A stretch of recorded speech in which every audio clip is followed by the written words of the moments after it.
If you ever got into a car to drive and you had to spend some time adjusting the seat for yourself, you know that it takes a little bit of time to get it perfect for your body. Now, when you get the new iPhone, there are so many things that are inside that iPhone that it can be overwhelming setting it up to work for you. This video is to help you see a few important settings so you can personalize the iPhone experience so that it works perfectly for you. I'm going to spend some time going over some of the different features with iOS 18 and with the new iPhone so that it can be personalized for your needs. Stay tuned to the end and I'll be talking about 2 bonus tips. So let's get started. This is an iPhone 16. As I said, I'm talking about the new operating system, iOS 18, and a few things you might want to do. First of all, when you get your new iPhone, you're going to want to, if you have more than one Apple device, make sure that all of your devices are logged into the same Apple ID, the same iCloud account. Why? The reason is so that if you're doing something on your phone and you go and use your iPad or your laptop, whatever you do on one device will be reflected on the other device. And this is really useful. It's called Handoff, and it's very useful if you have multiple devices. So next thing I would suggest you do is click on battery and find where it says charging. If you want your battery to last a long time and not need to be replaced anytime soon, I would recommend that you make sure that your battery charging is limited at 90%. To do that, press where it says charging and make sure the slider is at 90, and that should work really well. Along with that battery charging, if you ever find that your battery level is low, under 20%, you might want to have a way to go into low power mode.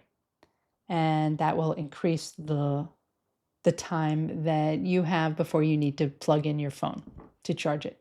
So the next thing I want to talk about is the control center. Now, prior to iOS 18, the control center was easily accessible and customizable right in settings right here. But when you get to iOS 18 and you press that, you'll notice you don't see any of the same things. It's completely different. Apple improved this. What you do now is you customize the entire control center by swiping down to access the control center, and you'll notice you have multiple pages. I have a whole video just on the control center. You can see the link below if you want to really do a deep dive into that. Right now, I'm just going to show you a few things. So in terms of the battery, if your level is ever getting kind of low and you know it's going to be a while before you can charge, go ahead and add the control called low battery mode, which I just checked.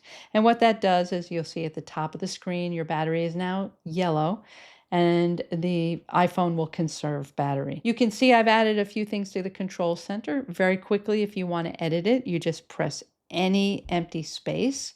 And this enables you to move things around easily like that, just by grabbing it. And you can also grab the handles to make the size of the controls smaller or larger just by doing that. You can drag them where you want them. You can even make them more like a square.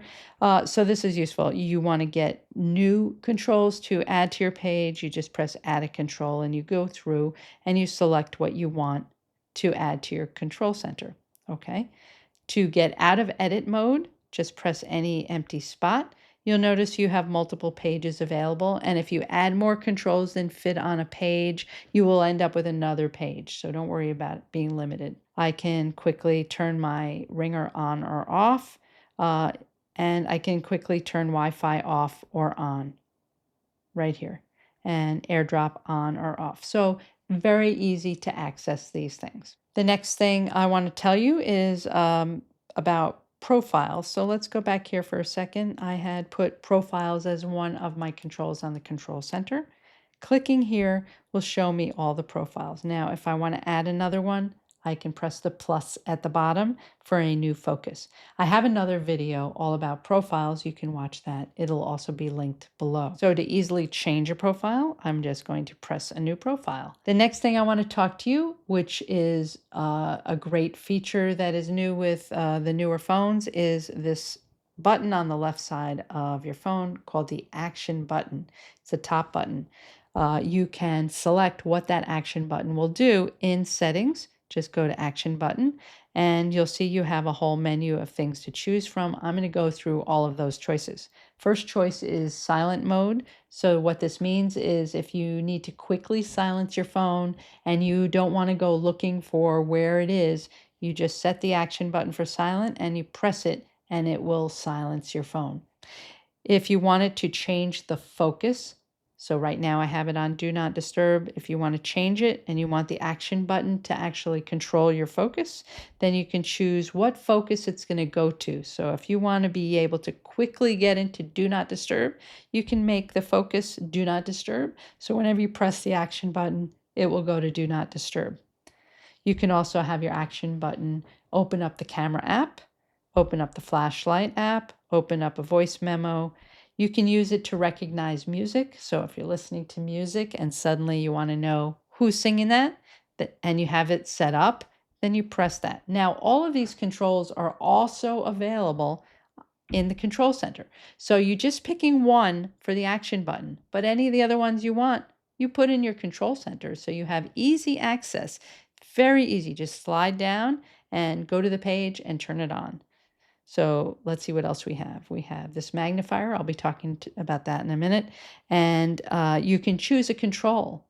There's an entire menu of controls. If the ones I just went over aren't what you're looking for, you just choose which one you want. You can have it be a shortcut that you've created on your iPhone, be that for the action button. Accessibility shortcut can be here. You can have no action. Now, I usually just keep it on silent mode for now, which is fine for me. Widgets. I do have a video all about widgets, but quickly I want to show you, and it will be linked below. Just press on any open area of a screen, go to Edit, press Add Widget. Then you can search your widgets either by pressing in there and typing the one you want, or you can go through here. I would like the battery widget. Now, once you press on the app that has a widget, you can scroll through and see which one you want. I'm going to choose this one and press Add Widget. Now, you can also change it once you've downloaded it just by dragging that. Now, I would like to add another widget. So I'm going to press Edit, Add Widget, and I want a clock. So I'm going to add that. Now I have two widgets. I'm going to add another one, Add Widget, and I want to know the weather. Add Widget. Now, this is pretty cool. Notice how it's starting to fill up my screen, and I would like it to be a little more minimalistic. So you can stack your widgets just by dragging one, letting go, and putting it right on top of the other one. So now you have three widgets taking up the space of one. To access them, it's just a slide, a quick gesture to slide between your widgets. And you see, you can quickly tell your battery what the temperature is, what time it is. So have fun creating some widgets. You can also change your wallpaper very easily. Let's go back to settings, go to wallpaper, and this is my current wallpaper. I can go and customize any of those, or I can add a new wallpaper, and they can be from your photos or from any of the Apple provided ideas. You can just pick one, and then you can decide what goes where very nicely. So you can decide, okay, yeah, I want the time, but I want it to be like this. I want it to be small or big. And you can just play with it and add anything you want. You can even add widgets to that lock screen by pressing here. And then what is handy is you can change those quick access apps on the left and right just by pressing minus, pressing plus, and choosing what control you would like to be happening there. Maybe you want a calculator, and maybe you want a QR scanner. And then when you're done, press add, and you can set it as a pair, and there you go. Okay, so I talked to you about two bonus tips. First bonus tip is the magnifier. What is that, you say? Well, magnifier is an app that gets hidden somewhere in your iPhone unless you put it on your home screen, but I like it in my control center. Let me show you how this is helpful. Press on it to open it, and point to something that you find a little difficult to read. You can use this slider to get bigger or to get to the size you want. And then when it looks right, press capture and look what happens. So I've captured it and now I can look at it, or I can look at it in reader mode and scroll down and you'll see it's all in reader mode, a lot easier to read. You can change that size if you find it a little hard to read, make it even bigger or smaller. And you can also change the color, which is useful, depending on where you are, what will work.